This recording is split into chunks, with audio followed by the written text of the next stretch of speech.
আমাকে কয়েকটা মারতেই আমি পকেট থেকে ফোনটা বের করে দিলাম একটা নাম্বারে ফোন। সাথে সাথে রুমের দরজার সামনে কতগুলো লোক চলে আসলো। দেখতে কয়েকটা বাঘের মতো, দেখতে ঠিক আফ্রিকান, দেখতে লম্বা, স্বাস্থ্যবান, কিন্তু এরা ফর্সা আর ওরা একটু কালো। এরা সবাই হাতা কাটা একটা কালো কালারের গেঞ্জি আর একটা 3/4 প্যান্ট পরে আছে। আমাকে মারতে দেখে আমি যাদের ফোন করে আসতে বলেছি তারা এসে আমাকে সেভ করে আফ্রিকান লোকেদের মারতে লাগলো। আমি তাদেরকে বললাম সবাইকে মেরে দিতে, শুধু একজনকে বাদে। আমার কথা মতো আমার লোকজন যাদেরকে ফোন করে আসতে বলেছি আফ্রিকানদের মারতে লাগলো। আমার এই লোকজনদের কাছে আমি গান রাখি না, এদের কাছে শুধু একটা বামিজ আর একটা খুর। এরা আমার সহজ কাজে লাগে না, এমনকি এর আগে এদেরকে আমি কখনো কাজেই লাগাইনি। সবাইকে মারা শেষ। আমার দলের লোকজন বেশি হওয়াতে খুব তাড়াতাড়ি এদের শেষ করা হয়েছে। তারপর আমি যে একজনকে বাঁচিয়ে রাখতে বলেছিলাম তাকে আমার কাছে আনা হলো। তা কী খবর বাবু, তোমাদের সাথে যে মেয়েটা ছিল সে কোথায় গেল, আর কে সে? ও সরি, তুই তো আবার বাংলা বুঝিস না। How this girl? I know him. Oh good, but you are finish. বলেই আমি হাতে থাকা বামিজটার সুইচ টিপতেই গলার সামনে দিয়ে দিলাম একটা টান, আর সাথে সাথেই তার গলাটা তার পেটের সাথে ঝুলে পড়ল। তারপর আমি রাসেলের লাশের পাশে আসলাম। কপালের দিকে তাকিয়ে দেখতেই আমার চোখ পড়ল কপালে ঠিক মাঝখানে এলকে লেখা। আমি তো চিন্তায় পড়ে গেলাম। রাসেলকে এমকে থাকার কথা, কিন্তু এখানে যে এলকে লেখা, এলকের মানে কি? এটা আবার লেডি কুইন নয় তো? আরে লেডি কুইন তো রাসেলকে সাহায্য করেছে, তাহলে একে মারতে যাবে কেন? হতে পারে লেডি কুইন রাসেলকে মেরেছে, আর সেখানে তো একটা মেয়েও দাঁড়িয়েছিল, তার মানে লেডি কুইন রাসেলকে মেরেছে। এটাই হবে, কারণ লেডি কুইনের শট হলো এলকে। তাহলে লেডি কুইন গ্যাংস্টারের সাথে মিশে, এখন সব বুঝলাম। রাতে রাসেলের দাফন শেষ করে কবর দিয়ে দিলাম। তারপর আমি সকলকে এখানে আড্ডায় আসতে বললাম, আর আমি এদের লিডার জয়কে কিছু কথা বলে চলে আসলাম বাসায়। আসতে আসতে রাত 3:30 বেজে গেল, তাই তিথুকে ফোন দিলাম না, সোজা শুয়ে পড়লাম। ঘুমও আসছে না, মাথায় শুধু একটা চিন্তায় ঘুরপাক খাচ্ছে, আর সেটা হলো লেডি কুইন। কে এই লেডি কুইনের গ্যাংয়ের লিডার? আর কেনই বা রাসেলকে মারলো? রাসেলকে মেরে তার কী লাভ? শুয়ে শুয়ে এসব ভাবছি, এমন সময় আমার ফোনে একটা SMS আসলো। আমি ফোনটা হাতে নিয়ে SMSটা ওপেন করলাম। তার ভিতরের লেখাটা দেখে আমার তো চিন্তায় পড়ে গেলাম, কারণ সেটাতে লেখা আছে, আপনজনের লাশ সামনে পড়ে থাকলে কেমন লাগে। আমি তো কিছুই বুঝতেছি না, আমি আবার কার আপনজনকে মারলাম। আরও একদিন এমন SMS আমার ফোনে এসেছিল। আমার চিন্তা যেন বেড়ে গেল, কারণ প্রকাশের বড় শত্রুর চেয়ে লুকানো ছোট শত্রু অনেক ভয়ানক হয়। কিন্তু কে এই লুকানো শত্রু? আমার সাথে কার এত শত্রুতা যে আমাকে মারতে গ্যাংস্টারের সাথে হাত মিলিয়েছে? এসব ভাবতে ভাবতে কখন যে ঘুমিয়ে গেলাম তা আমি নিজেও জানি না। সকালে ফোনের শব্দে ঘুমটা ভাঙছে। ফোনটা হাতে নিয়ে দেখি তিতু ফোন দিয়েছে। আমিও কল ব্যাক করলাম, তারপর কিছুক্ষণ কথা বলে রেখে দিলাম। ঘড়ির দিকে তাকিয়ে দেখলাম 11:34 বাজে। বিছানা থেকে উঠে ফ্রেশ হলাম, তারপর চলে আসলাম আড্ডায়। এসে দেখি যে আমার আগের সব লোকজনও চলে এসেছে। আমাকে আসা দেখে সবাই দাঁড়িয়ে গেল। তারপর আগের লোকজনদেরকে বললাম, কালকে তোরা কই ছিলি পুরাণগুলোকে? ভাই কালকে তো আমাদের রাসেল ভাই চলে যেতে বলেছিল। কি? ভাই। আচ্ছা যাই হোক, এখন থেকে সবাইকে অ্যালার্ট থাকতে হবে, যে কোনো সময় আমাদের ওপর হামলা হতে পারে। ওকে ভাই। আচ্ছা তোমরা সবাই তাহলে থাকো, আর কোথায় আমাদের লোকজন আছে তাদের এই শহরে নিয়ে আসো। আমি গেলাম, তোমরা সাবধানে থাকবে, আর কোনো রকম বিপদের আভাস দেখলেই আমাকে ফোন দিবে, ওকে? ওকে ভাই। তারপর আমি চলে আসলাম বাসায়। বাসায় এসে হালকা একটু খেলাম। তারপর তিথুর কাছে ফোন দিলাম। তিথু, বলো। কি করো? আমি তো বাসায় বসে আছি, তুমি কি করো? আমি একটা কাজ সেরে বাসায় এসে শুয়ে আসছি। কি কাজে গেছিলা? আরে আমার সবচেয়ে কাছের লোকটাকে মেরেছে লেডি কুইন। আর এই লেডি কুইনও গ্যাংস্টারের সাথে কাজ করে। তারা দুজনে মিলে আমাকে মারতে চায়। তুমি কি লেডি কুইনকে চেনো?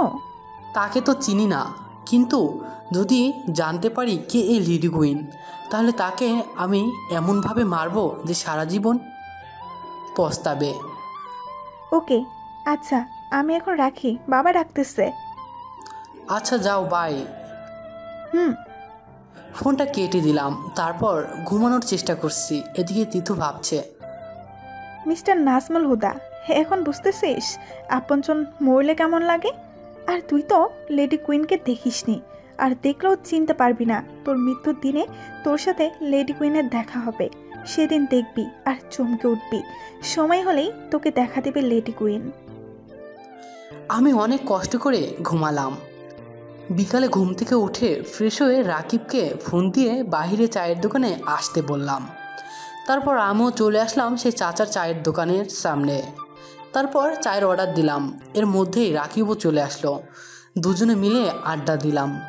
তাও মন থেকে লেডি কুইনের চিন্তা দূর করতে পারছি না। এভাবে চলে গেল আরও 4-5 দিন।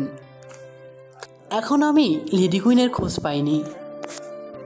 সন্ধ্যার পর বাসায় এসে বসে খাবার খাচ্ছি। এমন সময় আমার ফোনে একটা SMS আসে, যাতে যা লেখা ছিল তা দেখে তো আমি অবাক। যাক, এতদিন পর আশা পূর্ণ হবে তাহলে। আজকে তাহলে তো সেই দিন। তোকে তো আমি আজকেই শেষ করে দিব। আজকে তোকে কেউ বাঁচাতে পারবে না। তারপর আমি আবার আমার ফোনটা বের করে জয়ের কাছে একটা ফোন দিলাম। জয়, কই তুই? দাদা আমি তো একটু বাইরে আসছি। তাড়াতাড়ি করে আড্ডায় চলে আয়, আজকে তোদের কাজ আসছে। কি কাজ ভাই? আজকে কালো আমাদের অ্যাটাক করবে। ওকে দাদা, আমি সবাইকে বলতেছি। আর সবাই তো আমাদের আড্ডায় আছে। ওকে, তাহলে চলে আয়। আর শোন, একা একা থাকবি না, সবাই মিলে একসাথে থাকবি। আচ্ছা দাদা, আপনি তাড়াতাড়ি চলে আসেন। আমি চাই না যে তোদেরকেও রাসেলের মতো মেরে ফেলুক। সব যন্ত্রপাতি অস্ত্র ঠিক করে রাখ। Okay bye. ফোনটা রেখে দিলাম। তারপর ভাবতে লাগলাম, আমাকে ইনফরমেশন দিচ্ছে লেডি কুইন, আর ওদের সাথেও আছে লেডি কুইন। তাহলে লেডি কুইন কেন দুজনের সাথে আছে? এসব উত্তর লেডি কুইনের থেকেই নিতে হবে। যদিও লেডি কুইনকে চিনি না, তাও পরে ওকে খুঁজে বের করব যদি বেঁচে থাকি। তারপর আমার প্রিয় অস্ত্র দুটো নিয়ে কালো প্যান্ট আর কালো ব্লেজার পরে বাইকটা নিয়ে বের হলাম আড্ডা যাবার জন্য। হয়তো আজকে বাঁচতেও পারি আর নাও বাঁচতে পারি, কারণ আমার যে লুকানো শত্রু আছে। তিথুকে একটা ফোন দিয়ে একটু কথা বলে নেই। তারপর দিলাম ফোন। একবার দেওয়ার সাথে সাথেই ফোনটা ধরলো। হ্যালো, কি করো? এই তো বসে আছি। ও গুড। আজকে না আমার জন্মদিন। কি? এতদিন কেন বলনি? সারপ্রাইজ দিলাম, এখন একটু দেখা করতে পারবা? আসলে আমি একটা কাজ এসেছি, পরে দেখা করি। আচ্ছা, তুমি কোথায় আছো বলো, আমি আসতেছি। আরে না, এই জায়গাটা খুব ভয়ানক, এখানে আসা যাবে না। আমি তো আসবই, তোকে মারতে হবে যে। কি বলো? বুঝতে পারি না, আবার বলো। কিছু না, আচ্ছা তাড়াতাড়ি আসো, রাখলাম। শোনো শোনো, এই যা কেটে দিল। উইশটা করতে পারলাম না। চলে আসলাম আড্ডায়। এসে দেখি সবাই বসে আছে। আমার আশা দেখে জয় বলতে লাগলো, দাদা সবাই এখানে এসেছি, আর আরও লোক বাহিরে চারিদিকে ছড়িয়ে দিয়ে এসেছি। ওকে, ঠিক করেছিস। এখন শোনো সবাই, আমি কি বলি। দাদা বলেন। শোনো, যদি আমি মারা যাই তাহলে তোমরা আমার জন্য আর এখানে থাকবে না। সোজা নিজেদের এলাকাতে চলে যাবে। কেন ভাই? তোমরা সবাই নিজেদের এলাকাতে যাবে, ওকে?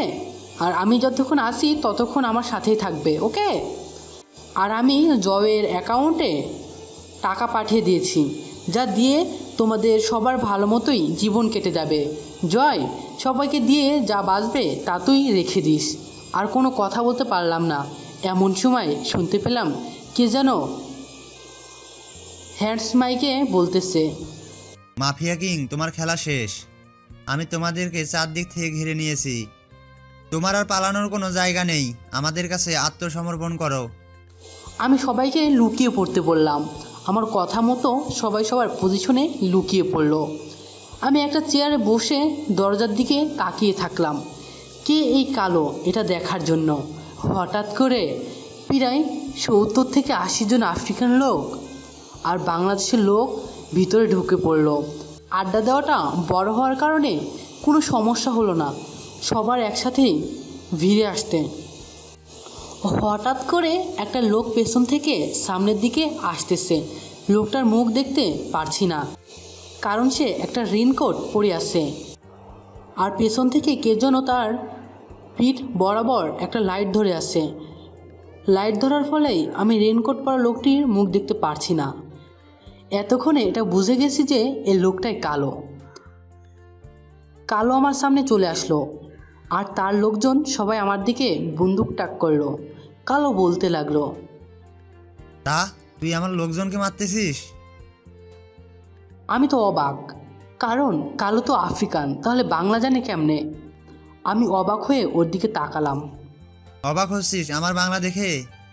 আরে অবাক হস না, কারণ আমি বাংলাদেশি। আমি অবাকের পর অবাক হচ্ছি।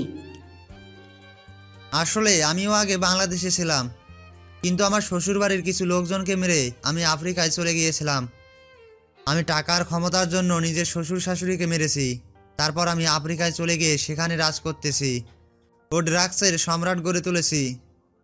টাকার ক্ষমতার জন্য তুই তোর শ্বশুর শাশুড়িকে মেরেছিস, তাই না? এত কথা বাদ দিয়ে তুই আমার দলে চলে আয়। তোর যত টাকা লাগে আমি দেব। তোকে মেরে তোর দল থেকে তোকে বের করে দিব, বুঝলি? ওকে, তাহলে মর। তারপর কালো তার লোকজনদের আমাকে মারতে পাঠাতেই আমার ইশারায় আমার লোকগুলো সবাইকে গুলি মারে। ওরাও গুলি মারে, এতে আমার কালো কিছু লোক মারা যায়। আর আমি গিয়ে কালোকে মারতে থাকি। ভেতরে গুলির শব্দ শুনতে পেয়ে বাহির থেকে আরও 70 থেকে 80 জন লোক ভিতরে আসে। এগুলো তো আমার লোক না, তার মানে এগুলো কালোর লোক। আমরা লোকজন তো মাত্র 30 থেকে 35 জন আছি। এখন কি করি? আমি গিয়ে কালোকে ধরে ওর মাথা গুলি করি। তারপর কালোর লোকজন আমার দিকে গুলি মারতে থাকে।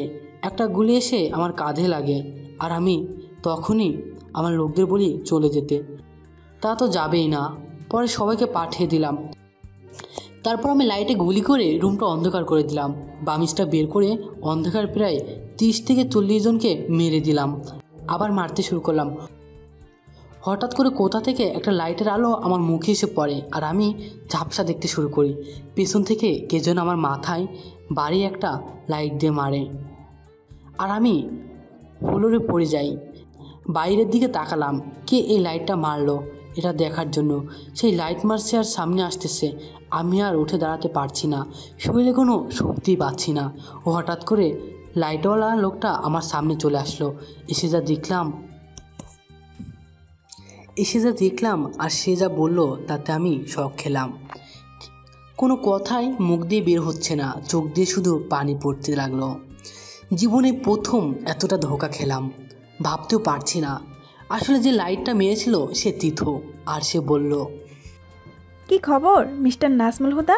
মরার আগে জেনে যান কে এই লেডি কুইন। তিথু তুমি এখানে? তোমাকে বলেছিলাম এই জায়গাটা খুব ভয়ানক। আমি লেডি কুইন আর আমাকে শিখাইতেছে কোন জায়গা ভয়ানক। কি? হুম তার মানে তুমি রাসেলকে মেরেছো, তাই না?